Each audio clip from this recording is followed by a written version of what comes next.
तो आपके यहाँ सबके बाल इतने बड़े बड़े हैं। अब आपने डॉक्टर साहब से पूछा था कि बाल बड़े हो, बाल झड़ने की रीजन क्या होता है, तो हमसे कहे दो चीज होता है, एक तो आपका डाइट वाइट होता है, दूसरा आपके माँ बाप टकले हैं।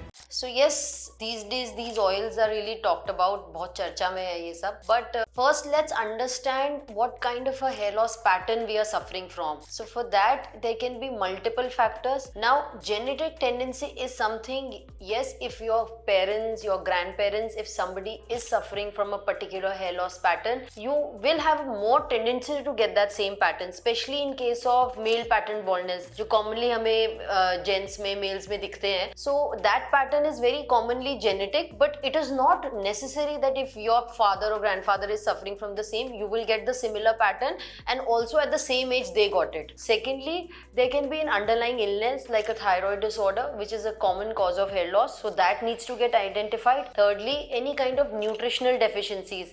3 basic tests मैंने अपनी पहली वीडियोस में भी बताए हैं, like vitamin D3, B12, iron. These are required to identify any cause of nutritional deficiency. So basically ये सारी चीजें इंपॉर्टेंट है. सिर्फ एक पर्टिकुलर ऑयल या दवाई लगाने से आपके बाल नहीं आएंगे. फर्स्ट आपको अपने डॉक्टर या डर्मेटोलॉजिस्ट के पास जाना है. They are going to identify the cause जिसकी वजह से ये सब हो रहा है, एंड उसके हिसाब से आपको मेडिसिन दी जाएगी.